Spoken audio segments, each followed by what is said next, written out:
오늘 하나님의 말씀은 마가복음 16장 12절에서 20절까지 말씀입니다. 제 성경으로는 신약성경 85쪽에 있는 마가복음 16장 12절에서 20절까지 말씀을 다 찾으신 줄 알고 우리 다 같이 함께 읽겠습니다. 시작. 그 후에 그들 중 두 사람이 걸어서 시골로 갈 때에 예수께서 다른 모양으로 그들에게 나타나시니 두 사람이 가서 남은 제자들에게 알리었으되 역시 믿지 아니하니라. 그 후에 11 제자가 음식 먹을 때에 예수께서 그들에게 나타나사 그들의 믿음 없는 것과 마음이 완악한 것을 꾸짖으시니 이는 자기가 살아난 것을 본 자들의 말을 믿지 아니함일러라. 또 이르시되 너희는 온 천하에 다니며 만민에게 복음을 전파하라. 믿고 세례를 받는 사람은 구원을 얻을 것이요 믿지 않는 사람은 정죄를 받으리라. 믿는 자들에게는 이런 표적이 따르리니 곧 그들이 내 이름으로 귀신을 쫓아내며 새 방언을 말하며 뱀을 집어 올리며 무슨 독을 마실지라도 해를 받지 아니하며 병든 사람에게 손을 얹은즉 나으리라 하시더라. 주 예수께서 말씀을 마치신 후에 하늘로 올려지사 하나님 우편에 앉으시니라. 제자들이 나가 두루 전파할세 주께서 함께 역사하사 그 따르는 표적으로 말씀을 확실히 증언하시니라. 아멘.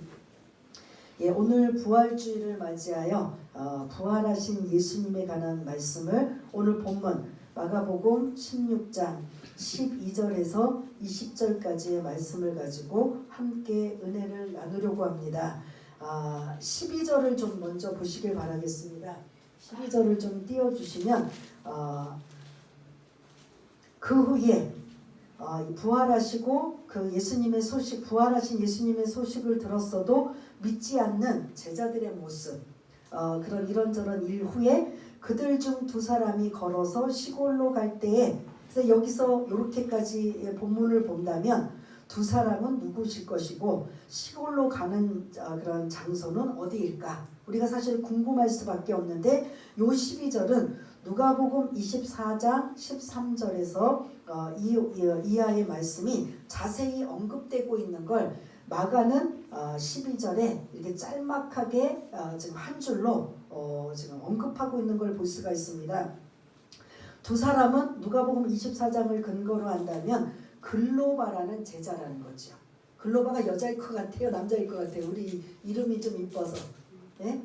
남자입니다. 그리고 그 함께 가는 두 사람이라고 해서 글로바의 아내 마리아라고 우리는 추정할 수 있습니다. 그래서 이 글로바와 그의 아내가 시골로 갈 때라고 지금 언급해요. 시골은 어디를까? 그 누가복음 24장에 자세히 언급하는데 우리 여러분들 좀 성경을 많이 아시면 이 두 제자가 어디로 내려간다고 지명이 나왔죠? 네? 엠마오. 혹시 들어보셨죠? 네, 엠마오로 내려가는, 예루살렘에서 엠마오로 내려가는 게 한 25리. 우리가 알기로 십리는 몇 킬로죠? 4km. 25리는 약 10km. 그 예루살렘에서 엠마오까지는 약 10km 정도 되는 그 거리를 지금 이 두 사람이 내려가고 있는 중입니다. 뭐로 내려갔을까요? 이제 십자가에 그렇게 처참하게 끔찍하게 고통스러울 만큼 자기가 모시고 있던 그 주님이 그렇게 십자가에 참혹하게 죽으셨던, 자기들이 그렇게 생각했던 메시아는 전혀 아닌 모습으로 죽으셨던 그 예수님의 모습, 그게 너무 확연하고 너무 뚜렷하게 자신들까지도 어떻게 보면 고통스럽고, 또 하나는 이렇게 가셨다면 우리가 이제 한 3년 이상 따라다녔던 우리들은 아무것도 아니다. 각자 어디로 갈 것 같아요? 그러면 고향으로 먹고 살 길을 찾으러 가는 이러한 모습이 지금 내려가는 모습이에요. 누가복음 24장에는 엠마오로 내려갔다라고 해요. 항상 우리도 어디를 중심으로 해서 내려간다 올라간다 나오죠?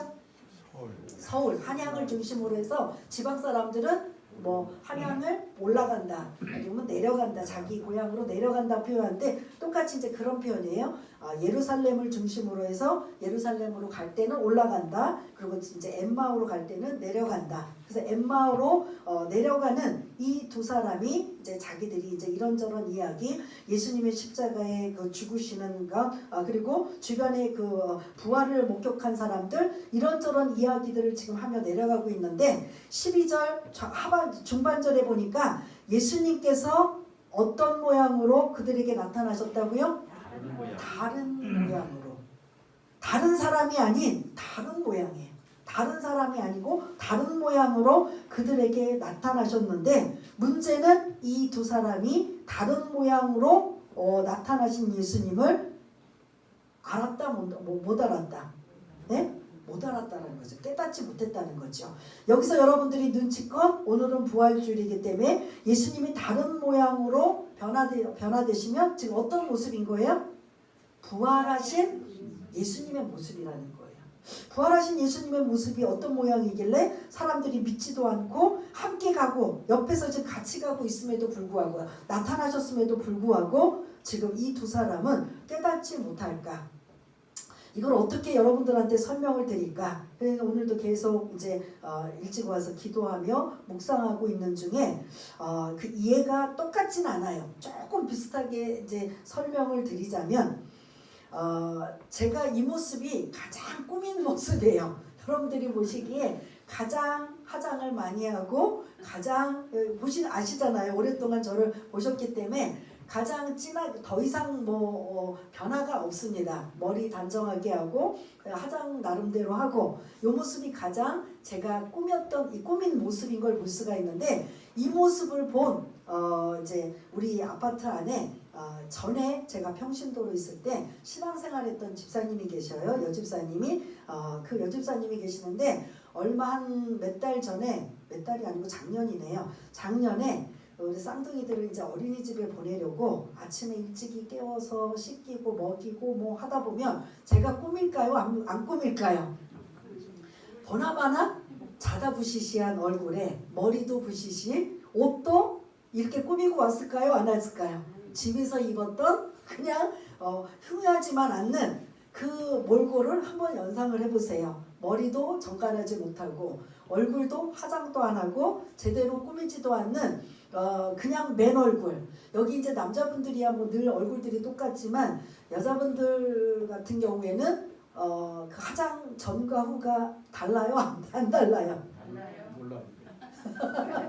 완전히 다른 모습, 더군다나 더 나이가 들면 완전히 다른 모습을 볼 수가 있는데 제가 그 완전히 다른 모습으로 그렇게 아이들 둘을 데리고 어린이집에 이제 도착을 했는데 마침 그 여집사님이 지나가고 있어요. 출근하려고. 그래서 저는 반가워서 집사님 누가 모르는 사람이 자기를 자꾸 부르니까 이상한 거예요.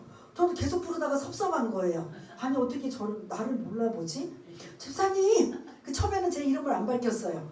당연히 알 줄 알고요. 누구냐는 식으로 저를 자꾸 쳐다봐요. 나중에는 저를 밝혔어요. 저 누구예요? 깜짝 놀래요. 왜냐하면 그 집사님을 만나러 갈 때나 볼 때는 항상 지금 이 모습으로 그래도 단정하고 정갈한 모습으로 그분을 항상 보고 접했기 때문에 교회 안에서든 아니면 바깥에서 차를 마시고 개인적으로 만나든 이 모습이었거든요. 근데 어느 날 아침에 자다 부시시한 머리 그리고 얼굴 머리는 막 이렇게 떡이 져 있고 옷도 막 그냥 이렇게 영판 그냥 손주를 데리고 가는 할머니 모습인데 자기를 알아보니까 그분도 빨리 자기가 저를 빨리 알아차려야 되는데 알 수가 없는 거예요. 그리고 나중에는 제가 제 이름을 밝히는데 이게 참 민망하기도 하더라고요. 그때 깜짝 놀래요. 에? 목사님이에요? 그러면서 이제 보고 자기는 이제 출근해야 되니까 다음에 만나자고 했는데 그게 저는 아직도 잊혀지질 않는 거예요. 그분이 전혀 못 알아봐요. 근데 제가 바뀌었어요? 안 바뀌었어요? 저라는 사람이? 예? 제가 무슨 성형수술한 것도 아니고 단지 화장을 안 하고 꾸미지 않고 정갈하지 않았다는 것뿐인데 저를 몰라본다라는 거죠. 그게 오늘 이제 이 말씀을 하면 나누면 어떻게 나눌까라는데 그게 떠올라요. 오늘 이 모습 다른 모양으로 예수님이 지금 부활하셨는데 예수님이 지금 다른 사람이 아니에요. 예수님은 예수님이에요. 손과 발에 창에 못자국 난 그 흔적도 있고요. 창이 옆구리에 창에 찔리진 모습도 흔적이 있고요. 그런데 예수님이 이전 부활하시기 전과 이후의 모습이 다르다라는 거예요. 다른 사람이 아니고 다른 모습. 조금 비유가 약하지만 제가 아이들을 데리고 그분이 전혀 몰랐을 때의 모습과 지금 이 모습으로 늘 기억하고 있는 이것으로 저를 전혀 알지 못하는 그것처럼 예수님은 어떻게 이 땅에 오셨는가? 하나님이시고 하나님의 아들이심에도 불구하고 이제 제가 읽어만 드릴게요. 여러분들이 너무나 잘 알고 있는 예수님이 하나님이심에도 불구하고 이 땅에 어떤 모습으로 오셨는가? 부활하기 전의 모습 이사야서 53장 2절 3절 좀 길지만 제가 읽을 테니까 여러분들이 아시는 말씀이에요. 그는 예수님 앞으로 오실 메시아 된 예수님은 주 앞에서 자라나기를 연한 순 같고 마른 땅에서 나온 뿌리 같아서 고운 모양도 없고 풍채도 없은즉 우리가 보기에 흠모할 만한 아름다운 것이 없도다. 그는 멸시를 받아 사람들에게 버림받았으며 간고를 많이 겪었으며 질고를 아는 자라. 마치 사람들이 그에게서 얼굴을 가리는 것 같이 멸시를 당하였고 우리도 그를 기이 여기지 아니하였도다. 이게 지금 누구에 관한 말씀이에요? 예수님이 뭐 하시기 전? 부활하시기 전의 모습. 지금 엄청나게 얼짱이고 몸짱이고 그냥 사람들이 보기에 존경할 만한 이런 사람이라고 지금 제가 읽어드렸나요? 고운 모양도 없고 아름다운 것이라는 것은 하나도 볼 수가 없고 힘없고 나약하고 연약한 모습으로 이 땅에 오셨다는 거죠. 그래서 부활하시기 전에 예수님의 모습은 아주 낮고 낮은 자리에 이렇게 흠모할 만한 어떤 것도 아름다운 것이 없고 고운 모양도 풍채도 없으신 그리고 사람들에게 대접받는 게 멸시와 간고를 받는 이러한 모습으로 주님이 오셨다는 거죠. 왜 이렇게 했었을까? 이게 우리들의 모습이라는 거죠.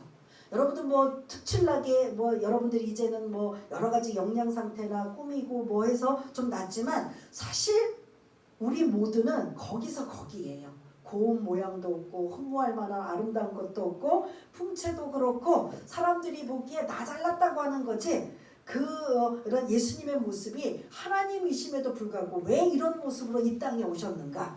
이게 우리들의 모습이라는 거죠. 그래서 예수님이 우리와 같은 똑같은 이러한 모습으로 이 땅에 오셔서 공생의 사역을 하셨던 걸 볼 수가 있습니다. 그런데 오늘 12절에 보니까 어떤 모습으로 나타나셨다고요?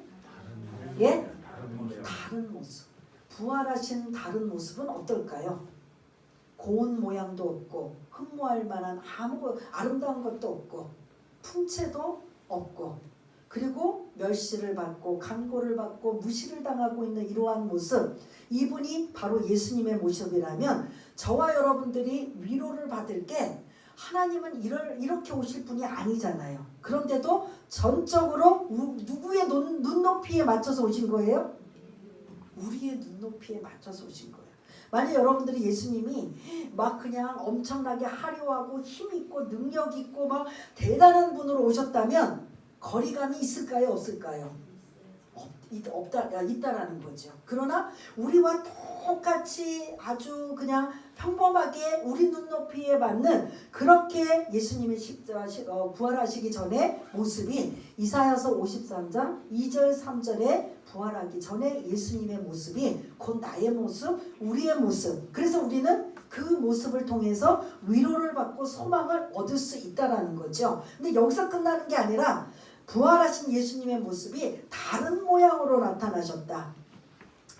좀 찾아보면 이제 이게 성경 공부 같으면 좀 찾아보면 좋은데 또 시간 관계상 또 제한이 있고 하기 때문에 제가 또 요한계시록 1장을 읽어드리겠습니다.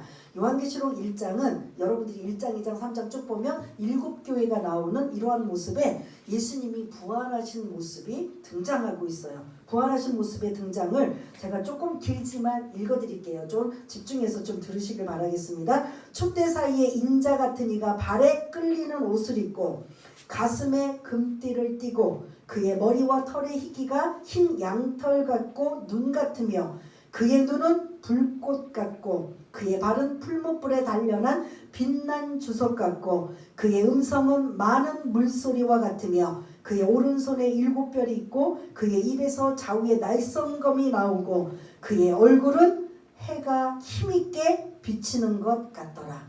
아멘. 이게 부활하신 주님의 모습이에요. 아까 이사야서 53장 2절 3절 읽을 때하고 전혀 어떤 것 같아요? 전혀 다른 모습이잖아요. 이사야서 53장 2절 3절은 이제 예수님이 우리의 죄 문제를 해결하기 위해 구원 사역으로 우리 눈높이에 맞춰서 아주 겸손하게 낮아짐으로 오셨던 주님의 모습이고, 부활하신 이후의 주님의 모습은 요한계시록 1장 이후에 보면 그의 얼굴은 해가 힘있게 비치는 것처럼 힘있는 모습, 그의 입, 좌우에 날성검이 나오고 그리고 음성, 발, 눈 모든 게 이전에 이사야서 53장 2절 3절과 같은 모습은 전혀 볼 수가 없다라는 거죠. 그래서 제가 조금 비유가 조금은 약하지만 제 비포와 애프터를 설명을 드린 거지요. 지금 제 모습이 가장 할 수 있는 완벽한 모습이에요. 제가 꾸밀 수 있는. 그런데 이전에 그렇게 세수도 안 하고 부시시하고 그런 대충 입고 나와서 한 모습, 그래서 그 집사님이 저를 전혀 알아보지 못했던 이런 모습을 좀 이렇게 비유로 말씀을 드렸는데요. 오늘 이 그 두 사람 제자들이에요. 예수님을 따라다녔던 제자들이거든요. 했던 이 제자들 옆에 예수님이 나타나셨지만 이 예수님의 모습을 이들이 예수님을 지금 전혀 깨닫지도 못하고 느끼지도 못하고 있는 거예요. 마치 제가 집사님하고 불렀더니 누구세요? 저 몰라요? 누구신데요? 그러니까 그분은 막 떠오르려고 생각하고 나는 내 이름을 가르쳐줄까 말까 생각하고 그러다가 나중에 결국은 모르더라고요. 그래서 저 누군데요? 깜짝 놀라요. 오늘 이 본문에 이들이 생각한 늘 예수님이 공생의 사역하시는 동안에 늘 예수님이 말씀하셨어요. 인자가 십자가의 고난을 끝난 후에는 반드시 3일 후에 뭐하리라? 살아나리라. 이러한 말씀들을 제자들에게 늘 알려주었음에도 불구하고 뭐한다? 그들은 믿지 않았다라는 거죠. 안 믿었어요. 지금도 어떻게 보면 저와 여러분들 나 예수는 믿기는 믿겠는데 어떻게 죽었다가 살아납니까? 그거는 못 믿겠습니다. 그런 사람 사실은 많아요. 믿지 아니하더라. 아니면 못 믿겠더라. 아니면 믿어지지도 않더라. 이게 어떻게 보면 제자들의 모습이고 우리들의 모습인 걸 볼 수가 있는데, 믿어지고 그걸 우리가 보지 않았음에도 불구하고 믿어지는 건 성령께서 우리의 마음에 감동하게 하셔서 이 말씀이 그래 그렇게 이해가 되고 그리고 공감이 되고 그래서 그렇게 부활하신 주님이시다라고 지금 저와 여러분들은 믿으셔요? 안 믿으셔요? 믿으셔야 여러분들에게 소망이 임하고 능력이 임할 줄 믿습니다. 근데 아직도 믿어지지 않는 내 이성과 내 그런 지식으로만 여러분들이 이해하려고 한다면 믿어지지도 않고 그리고 믿을 수도 없는 이런 상황에 여러분들이 그 문제를 개별적으로 하나님 앞에 기도하시면서 해결을 받으셔야 돼요. 저희들은 고민 없이 왠지 모르게 이게 믿어지는 거예요. 예수님이 우리를 위해서 하나님이심에도 불구하고 이 땅에 인간의 모습으로 이사야서 53장 2절 3절처럼 흠모할 만한 것도 고운 모양도 아름다운 것도 없는 이분이 우리의 눈높이에 맞춰서 오셨다가 그 죄 문제를 해결하기 위해 십자가 사역을 다 짊어지시고 그리고 3일 만에 다시 부활하셨다. 이게 믿어지는 거예요.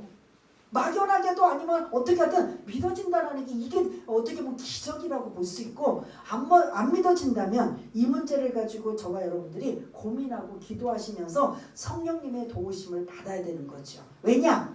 이 일은 그냥 신화처럼 있었던 게 아니라 실제로 목격자 증인들이 많다라는 거예요. 오늘도 지금 12절에 보면 증인이 몇 명이에요? 목격자가요?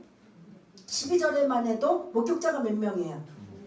2명이에요. 그리고 그 전에 우리가 읽진 않았지만 여러분들 성경을 혹시 펼치고 계셨다면 9절 10절에 보면 막달라 마리아에게 가장 처음으로 부활의 주님을 먼저 보이신 거예요. 그런데 그도 이 여인도 믿지 않아서 동산직인 줄 알았다고 그렇게 누가복음에 언급하고 있습니다. 모두가 어떻게 죽었다가 다시 살아날 수 있을까?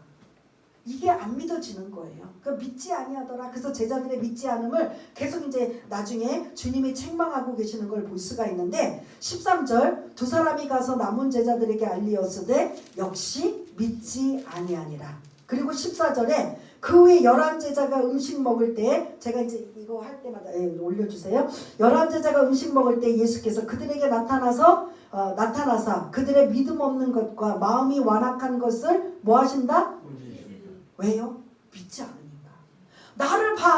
나를 보고 그 말을 목격자가 전해줬는데도 안 믿는 거예요. 내가 직접 보지 않고는 안 믿겠다. 누가 그 대표적인 제자 중에 한 명 있어요? 예? 도마. 마침 12명의 제자 중에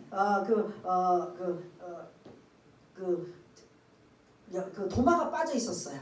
뭐 무슨 일이 있었는지. 그래서 나머지 제자들이 부활의 주님을 우리가 직접 보았어. 직접 했더니 내가 직접 그 손자국과 그 못자국을 보지 않고는 만져보지 않고는 믿지 않겠다고 할 정도로 믿지 않았다라는 거죠. 믿을 수가 없다라는 거죠. 그런데 직접 예수님이 제자들에게 나타나시고 여인에게 나타나시고 그 후에 고린도전서를 보면 500형제에게 나타나셔서 내가 그 부활한 예수님이다라는 걸 보여주셔서 많은 사람들의 증인이 실질적으로 있다라는 거예요. 그 목격자가 있다라는 거예요. 그러면 저와 여러분들은 실제 2000년 전으로 가서 2000년 전에 부활하신 예수님을 우리는 못 봤지만 누구를 통해서 우리는 알 수 있어요?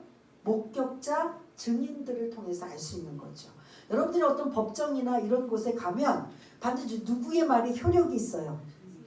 증인의 말이 효력이 있잖아요. 근데 이제 거짓 증언하거나 위증할 경우에는 그 이제 책임에 따른 벌이 있겠지만 대체적으로는 증인을 서줘서 그 사람이 잘못된 것이든 아니면 선한 일이든 이제 올바로 해주는 역할이 증인인데 지금 이 제자들이 그 증인 역할을 해야 되는데 본인들이 지금 믿지 않고 있는 이 모습을 14절에 예수님이 찾아오셔서 꾸짖고 계시는 걸 볼 수가 있습니다. 그래서 누가복음 24장에 보면 그들의 눈이 가리워졌다라는 거예요.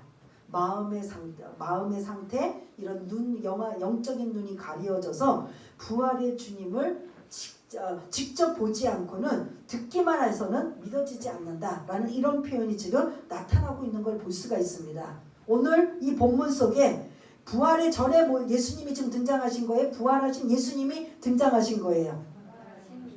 고운 모양도 없고 아름다운 것을 찾아볼 것도 없고 흠모할 만한 어떤 것도 없는 그런 주님으로 지금 오신 거예요? 아니면 그런 얼굴이 해같이 빛나고 음성은 막 그냥 힘이 있고 그리고 그의 발과 손과 이런 것들이 능력 있고 강하고 이런 위대한 분으로 오신 분이에요. 그렇게 부활의 주님으로 오신 이 예수님을 이 제자들이 지금 보고서도 놀래고 그리고 그것을 다른 사람들에게 알리고 전에도 믿지 않고 있는 이 모습이 예수님이 지금 14절에 꾸짖고 있다라는 거죠. 그런데요, 예수님만 이렇게 변화되시나 저와 여러분도 변화가 된다라는 거죠.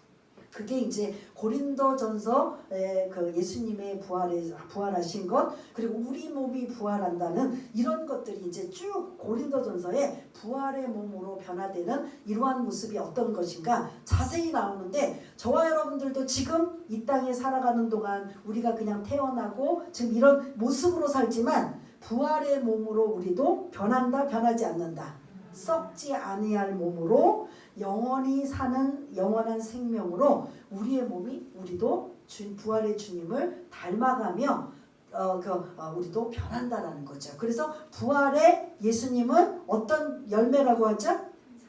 천열매라고 하잖아요. 우리도 뒤이어서 우리도 이러한 모습으로 이렇게 요한계시록 1장과 같은 모습은 아니지만 우리도 새로운 모습으로 거듭나고 변화가 된다라는 이러한 말씀이 오늘 이 부활절을 맞이하여 예수님의 모습, 이전에 부활하기 전의 모습은 어떠셨는가, 부활하신 모습은 어떠셨는가, 그러면 예수님만 이러신가, 우리도 이렇게 지금의 모습과는 다르게 영원히 썩지 않고 영원한 생명을 가지면서 우리도 변화하게 될 것이다라는 이런 말씀들이 다른 그런 말씀 중에 나타나고 있는 걸 볼 수가 있습니다. 그래서 이렇게 12절부터 14절까지 제가 이제 설명을 드렸어요. 15절에 부활의 주님이 직접 제자들에게 나타나시고 믿지 않는 그들에게 보여주시면서, 보여주고 난 이후에 제자들은 의심할까요? 안 할까요? 예? 해요? 안 해요? 본 사람들은 안 하죠. 근데 그 본 사람들이 가서 증언하면 여전히 다른 사람들은, 보지 않은 사람들은 뭐 한다? 믿지 않을 뿐이지 본 사람들은 증언해요. 그래서 예수님이 40일 동안 부활하신 그 몸으로 40일 동안 제자들과 함께 하시면서 또 다시 당부하시고 또 앞으로 일어날 일에 대한 이런저런 말씀을 하시고 나중에 뭐 하신 거예요? 승천하신 거죠. 원래 하늘로 하나님의 하나님 우편에 원래의 자리로 가신 것을 볼 수가 있습니다.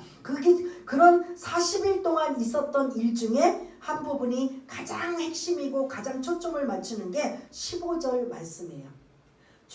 부활의 주님이 우리 제자들에게 그리고 저와 여러분들에게 명령하실 정도로 당부하신 말씀 무엇일까요? 우리 15절 한번 읽겠습니다. 시작. 또 이르시되 너희는 온 천하에 다니며 만민에게 복음을 전파하라. 아멘. 이것은 해도 되고 안 해도 되는 게 아니라 너희들이 진짜 그 부활의 주님을 만나고 경험하고 믿어진다면 그 부활의 주님을 어떻게 하라?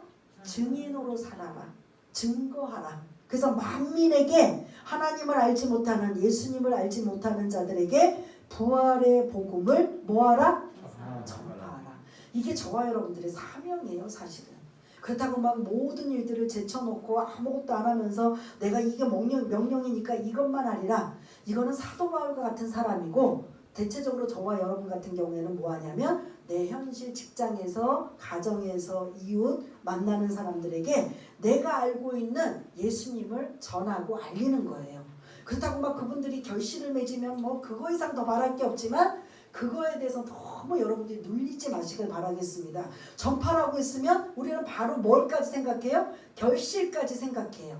근데 그 결실은 하나님이 하셔야 되는 거기 때문에 그냥 여러분들은 뭐만 하면 돼요? 증인으로 그냥 전하기만 하면 되는 거예요. 근데 여러분들은 그렇게 생각하시지 않는지 모르지만 저 같은 경우는 평신도 때도 전도해라, 복음을 전파해라, 나가서 하라 그러면 뭘 항상 하냐면 결실까지도 자꾸 염두에 두니까 이게 전도하다가 결실이 없으면 자신감도 떨어지고 거절받으면 의기소침하고 그래서 이거 뭐 왜 다른 사람들은 막 그냥 어떻게든 강제로라도 끌고 와서 교회로 전도도 하고 막 많이 하는데 나는 왜 이렇게 전도해도 안 되나? 대형 교회에서 그렇게 전도해도 안 되는 거예요, 저는. 근데 옆에 가신 권사님은 그냥 무슨 성경 말씀을 일목요연하게 전하지 않음에도 불구하고 그분은 어떻게든 따라와요. 근데 저는 나름대로 막 그 십자가의 원리와 부활의 주님을 막 나름대로 알려서 그때 막 교사도 하고 또 많이 구역장도 하고 뭐 이래저래 많은 또 지식을 가지고 있었기 때문에 나름대로 그래서 전하고 알리는데도 그분은 그냥 예수 믿으세요, 우리 교회 오세요 해도 그냥 그분은 무슨 자석 붙은 것처럼 줄줄줄줄 따라와서 하는데 참 저는 자신감도 떨어지고 의기소침하고 참 힘들더라고요. 그래서 제 생각에 늘 가졌던 게 뭐냐면 결실이라는 거에 대한 이런 부담감 때문에 자신 없는데 힘든데 그리고 거절당하는 것 때문에 참 부끄럽고 창피한데 막 이런저런 생각들이 막 복합적으로 오는 게 아마 저뿐만 아니라 여러분들에게도 생각일 거예요. 그러나 오늘 주님이 말씀하신 건 뭐 해라? 입술을 벌어서 전파를 하라는 거예요. 나머지 몫은 누가 하시는 거예요? 하나님이 하시는 거예요. 그 사람의 마음에 감동시키고 믿어야 되겠다는 생각과 어떤 이런 것들은 사실은 그 사람을 통해서 아니라 이제 하나님이 성령께서 역사하신다라는 걸 우리가 늘 좀 이렇게 좀 내려놓고 영혼을 사랑하는 마음으로 복음을 증거하고 또 그런 증인으로서 전파하는 이 몫을 우리는 주님이 오시는 그날까지 해야 된다는 말씀이에요. 부활절을 맞이하여 부활하신 예수님이 이런 힘있고 능력있고 권능의 모습으로 완전히 원상복귀하시고 이렇게 달라진 모습으로 이제 그 승리하는 모습으로 주님이 오셨다면 우리가 그분의 부활의 주님을 증인으로 그리고 목격자로 그리고 증거하며 만인들에게 그 예수를 알리고 전하여 우리만 천국 가는 게 아니라 우리만 구원받는 게 아니라 아직도 세상에 예수를 모르고 거부하고 핍박하고 그런 반대하고 있는 그들에게 뭐 해야 된다? 전파하는 의무가 있어야 된다는 거죠. 이게 해도 되고 안 해도 되는 게 아니라 그냥 여러분들은 그냥 나팔수로 알리면 되는 거예요. 나머지 몫은 그들의 몫인 거예요. 그들이 구원을 받든 아니면 또 그 몫은 하나님께서 책임져 주시고 그래서 여러분들이 이제 그 마음이 끌리고 그 영혼들을 위해서 눈물도 흘리고 그래서 정말 예수 믿었으면 좋겠다라는 간절한 마음이 생기면 더 적극적으로 뭐 교제도 나누고 함께 식사도 나누고 또 이런저런 또 말씀도 나누면서 어떻게든 예수 믿게 하는 이런 그런 적극적인 태도를 주변에 또 사랑하는 사람들에게 많이 향하는 이러한 모습을 볼 수가 있는데요. 어쨌든 그 뭐 적극적이든 소극적이든 저와 여러분들은 이거는 목사니까 아니면 권사님이니까 아니면 장로님이나 안수 집사님이니까 하는 게 아니라 우리 모두에게 만민에게 복음을 전파하라는 이 명령은 동일하게 뭐 한다? 해야 된다라는 소리예요. 믿습니까? 이게 믿어. 왜냐하면 안 믿어지면 부활의 복음의 증인으로 뭐 전할 수가 없는 거예요. 나는 다 몰라요. 나는 아직도 많은 것들을 모르지만 내가 왠지 믿어지고 내가 아는 만큼 아주 작은 것이라도 그거 가지고 그냥 복음을 전하면 복음의 능력이 임하여서 많은 사람들에게 영향력을 발휘할 수 있다는 거죠. 당장 결실을 맺지 않아도 또 누군가를 통해서 아니면 또 누군가를 통해서 또 그들이 구원받을 수 있는 저와 여러분들 지금 앉아있을 때 어느 분이 와서 한 번에 예수 믿으라고 했을 때 기다렸습니다라고 온 사람들이 있으세요? 많은 사람들이 이 사람 저 사람 기도해 가며 그리고 전도로 권유해 가며 수많은 사람들이 거쳐가서 제가 여러분들이 예수 믿고 구원받은 분들이 대체적인 걸 볼 수가 있다라는 거죠. 그 역할을 우리가 그렇게 해서 우리가 구원받았다면 저와 여러분들도 그 역할을 감당하셔야 된다는 예수 부활의 주님이 지금 우리에게 당부하고 계셔요. 그러면 그 만나는 사람마다 각양각색으로 여러 모양의 사람들이에요. 어떤 분들은 연약한 뭐 육체가 연약한 분들이 있고 어느 분들은 물질로 어려움 당하고 어떤 분들은 이런저런 아픔과 고통을 당하고 이런 상처와 이 어려운 상황을 있을 때 17절 18절 한번 읽어보겠습니다.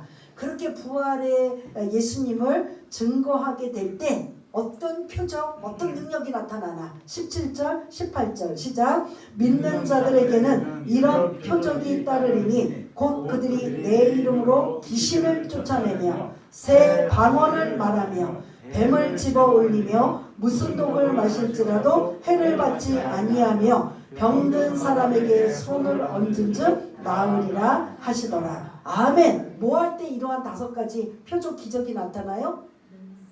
복음을 전할 때.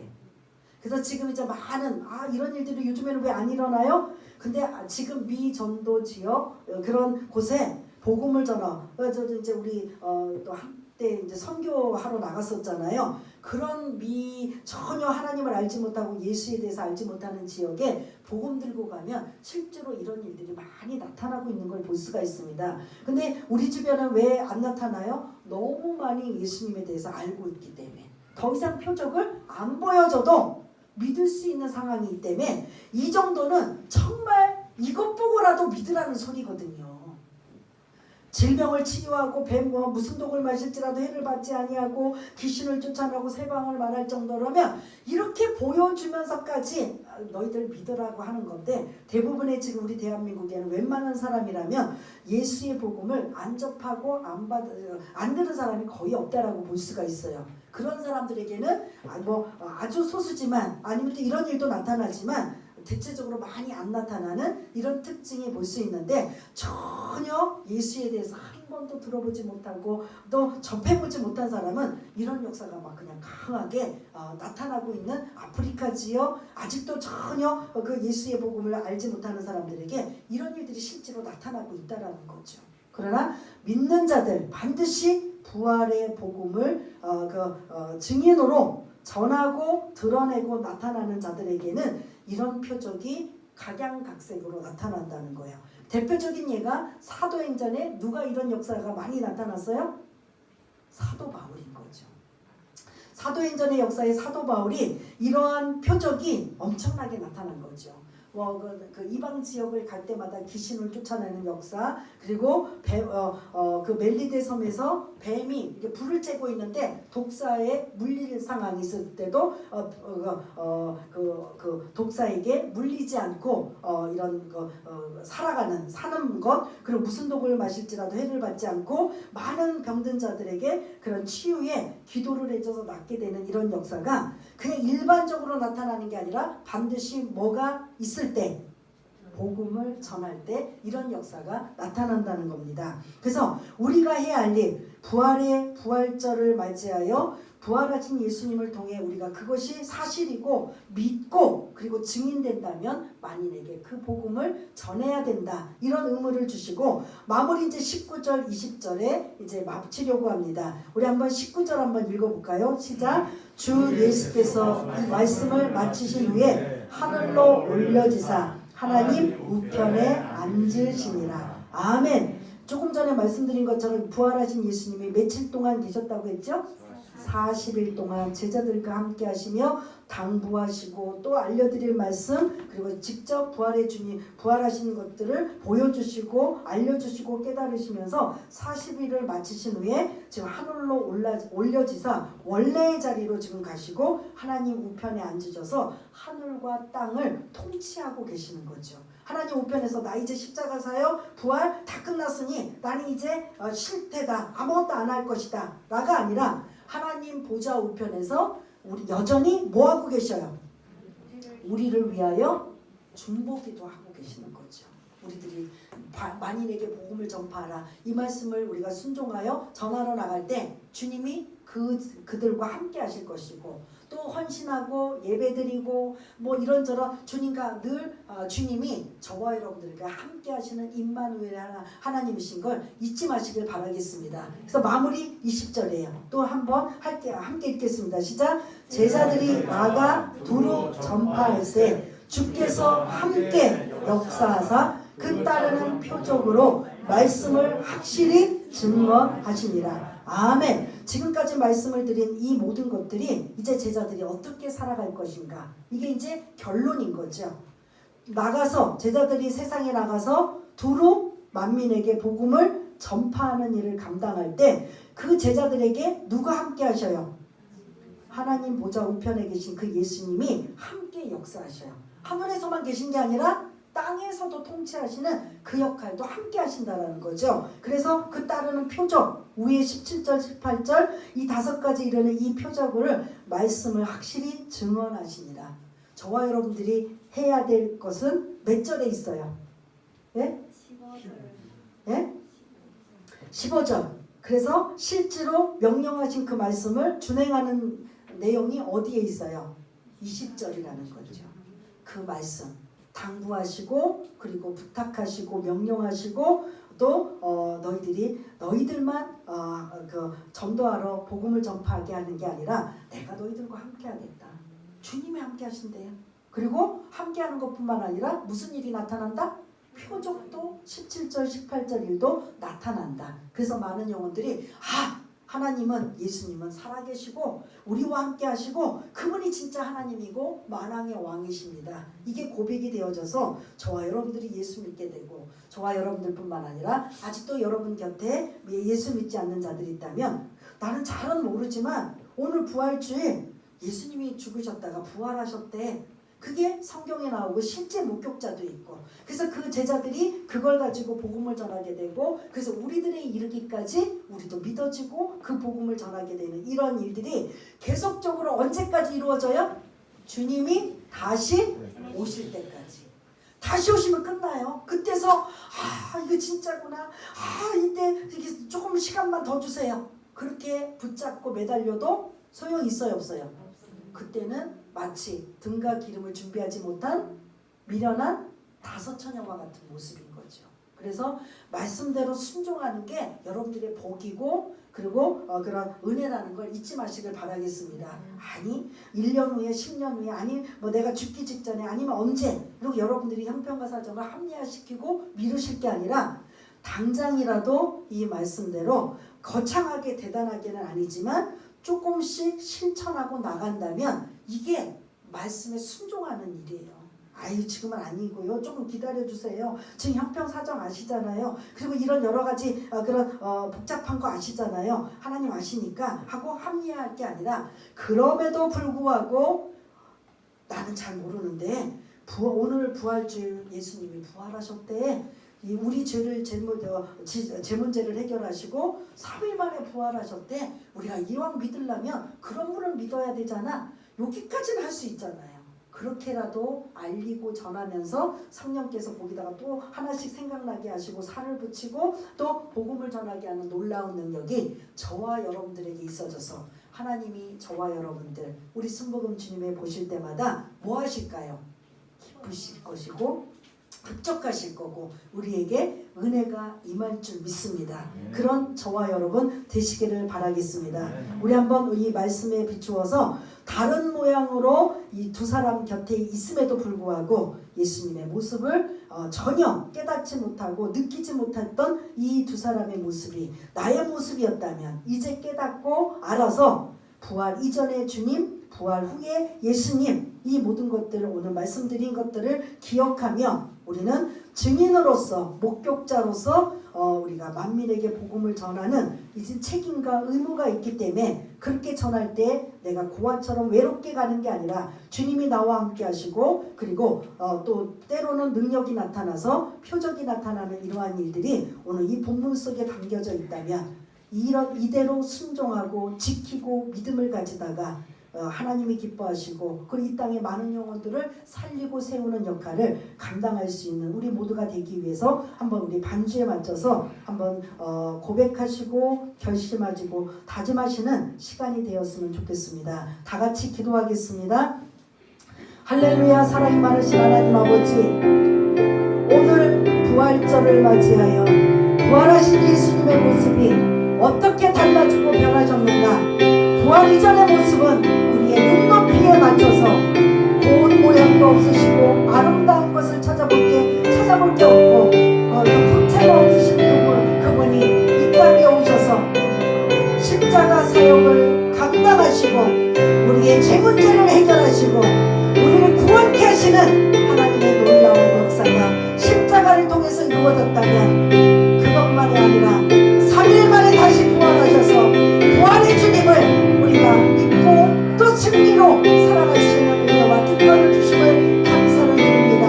이 부활의 주님을 전하고 알리는 책임과 의무가 우리에게 있다면 우리는 할 수 없지만 힘들지만 주님이 우리와 함께 하시고 그 말씀을 거창하게 대단하게는 아니지만 말씀대로 들은 대로 실천하고 전하다가 하나님의 놀라운 은혜가 많은 영혼들